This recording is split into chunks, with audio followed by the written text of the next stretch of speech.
use spoons. No, that won't work. You've been looking for a spoon that would feed you, but there's no such spoon. We need to eat without spoons.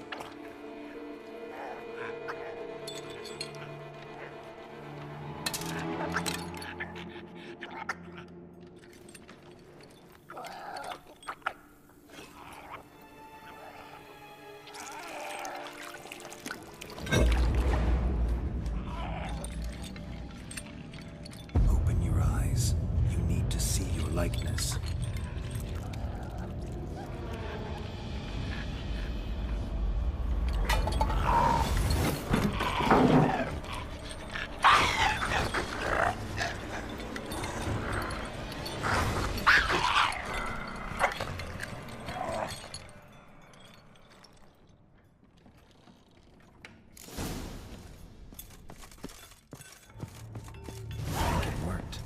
Just not quite like I expected. Need to see what happened to the white. Won't be hard to find given its stench.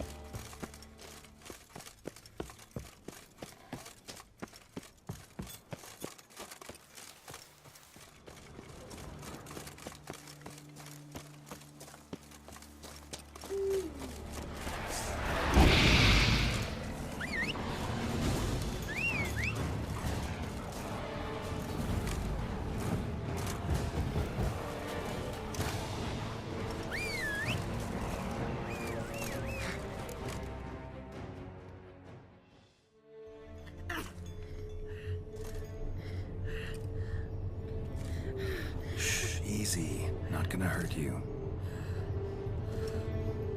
Eat. I must eat.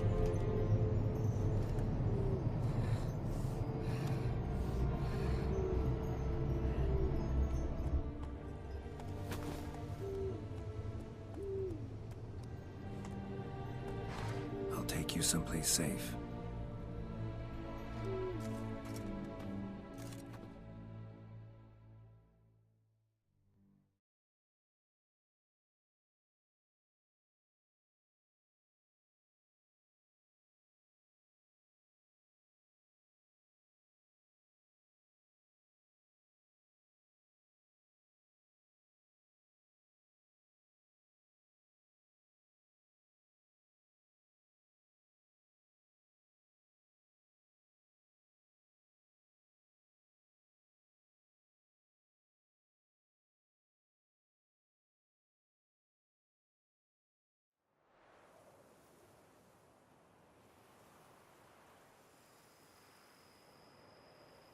So I took her by the hand and led her here. Seemed the only sensible place for her. You did the right thing, sir. She should recover quickly here. I'm deeply pleased, finally, to make your acquaintance, sir, though I do regret the specific circumstances. In all the commotion, I fear I neglected to introduce myself. I'm Barnabas Basilfolti, and by order of the Duchess, I am to serve as your major domo at Corfo Bianco. Nice to meet you, Barnabas Basil. Love to talk more, but got urgent matters to attend to. While I'm gone, please make sure she gets everything she needs. Don't worry, sir. I shall see to everything. She is safe here and in good hands. She'll soon be back on her feet. Might actually take a while. She hadn't eaten anything in over 100 years when I found her. Horrid. Whatever brought this about?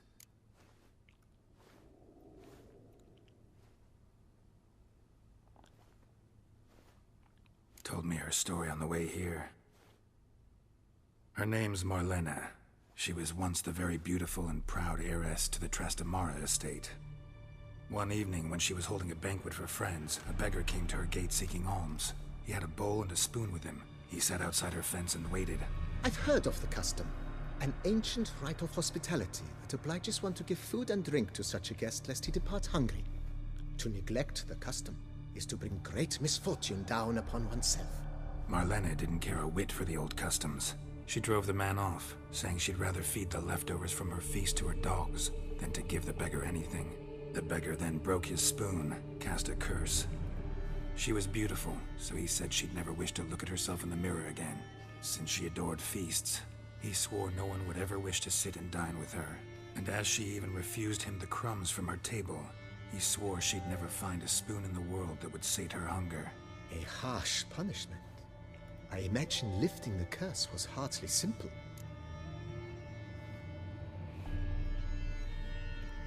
Curses are tricky.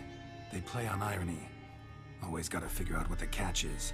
Marlena had spent decades looking for a way to lift it. Transformed into a wight, she stole spoons and lured folk into her home, trying each time to get them to dine with her.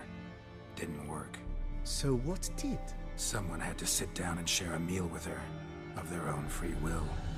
They had to eat without using spoons, and make her look at her reflection. That's it? That was all it required? Simplest solutions are sometimes the last that come to mind. Besides, when you're a wight, it's pretty damn hard to find willing human company for a feast. I imagine so. But, most importantly, it is now over. Please, don't worry. She will be in good hands here.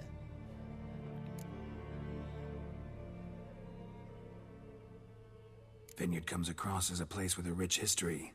Know who owned it before me? Baron Rossel, who went bankrupt, forcing him to sell the estate to the Duchess. The Baron, in turn, had purchased it from Monsieur Bolius of the Headsman, a truly colorful man of Ketweni origin. He was actually a headsman?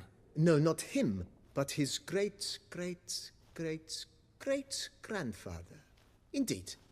Apparently, he was a common cut-purse who somehow secured for himself the post of ducal headsman in Beauclair. Went about his work with an exceptional penchant. They say he chopped off more heads than there are grapevines in the ducal vineyards. He never hesitated, not once. Never sliced unevenly, never botched a job. For his exemplary service, the Duke granted him a title and this estate. Monsieur Bolius, on the other hand, was an engineer in his younger years. Once retired, he settled here and took to producing wine. Sadly, misfortune struck and he lost his sense first of smell, then of taste. Additionally, he could not drink alcohol. His medic forbade it.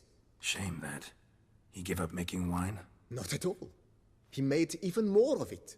Began throwing wild balls to which he'd invite friends from far and wide in order to treat them to his wine and delight in the fact.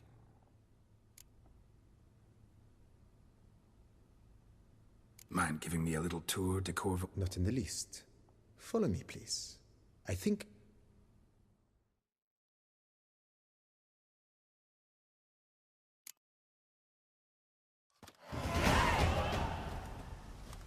Behold, sir, your estate in all its splendor. Pretty vast. Indeed. And now, sir, allow me to show you a handful of interesting details. Follow me, please. Been a major domo all your life? Yes, I come from a long line of major domos. My father was a major domo, as was my grandfather before him, as was my great-aunt. In fact, she was the one to start the tradition. Great-aunt? A hard woman.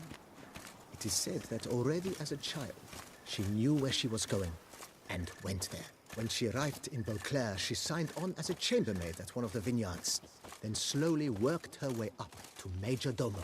She dragged the rest of the family up the same path.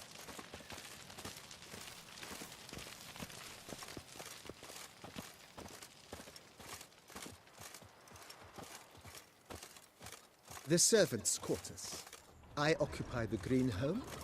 With the Duchess's permission, I have hired a full staff. Their salaries to be paid from the ducal treasury. Nice of her. Not the most sightly part of the estate, I admit. But I think it's worthwhile for you as master of the domain to know where the help stays.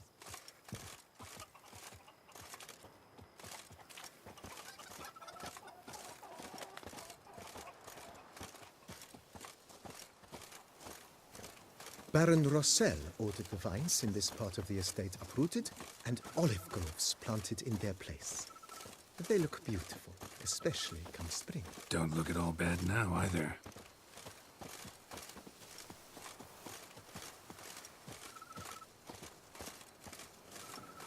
Down below lies your vineyard, where we grow a strain of Carfanere, one of the world's oldest, aged in oak barrels.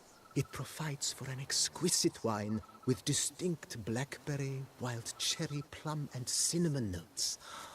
Marvelous. Have to try it one of these days.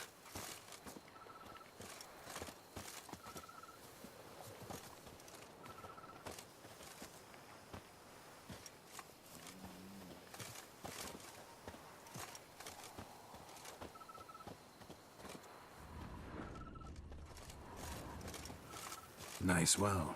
Picturesque. Yes, though it ran dry long ago. During the raucous feasts Master Bolius held, he would order it filled with wine. There's a tale about a guest attending a Bolius ball for the first time and thus unaware of the custom. He had suffered great heartbreak and had decided to end his life by jumping into the well. The festivities were coming to a close, and the well was nearly empty when the suicidal guest finally jumped. Instead of killing himself, he merely broke his legs. To numb the pain, he drank the wine. Drank himself to death? Not at all. When found the next day, he had concluded he'd witnessed twin miracles. The water had been changed into wine, and he had survived. He retired to a monastery in the Dragon Mountains and began preaching the wisdoms of Lebioda.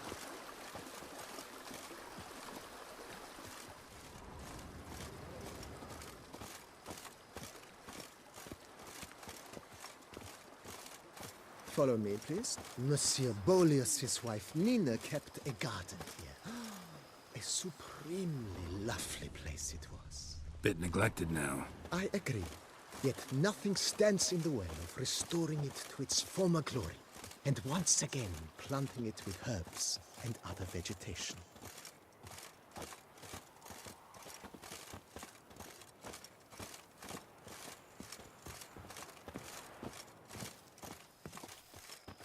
Madame Nina planted diminutive, delicate flowers and herbs here. One might say their aroma still hangs in the air. You're quite the romantic, Barnabas Basil.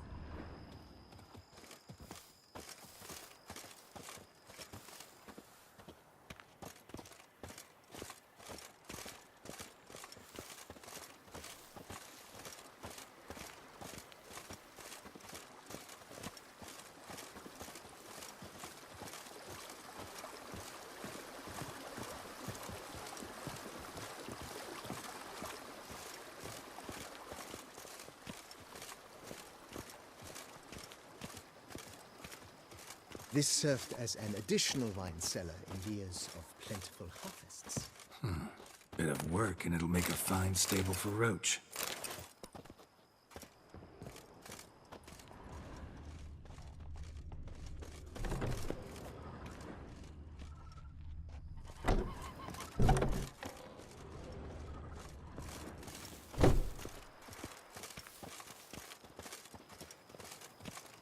Follow me, please.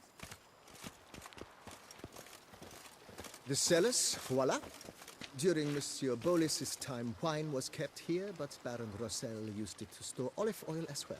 I took the liberty of cleaning up the mess, which... I made while fighting the Bruxa.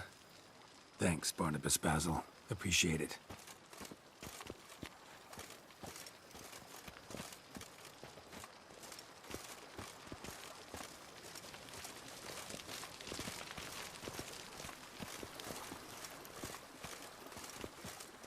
As you can see, the facade is, how to put it, slightly stained. But one cannot deny it, a certain subtle southern charm. True, though it could use a bit of subtle paint.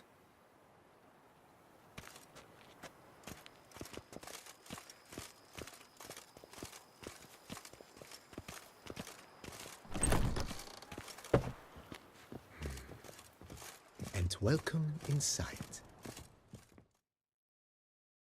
On the left is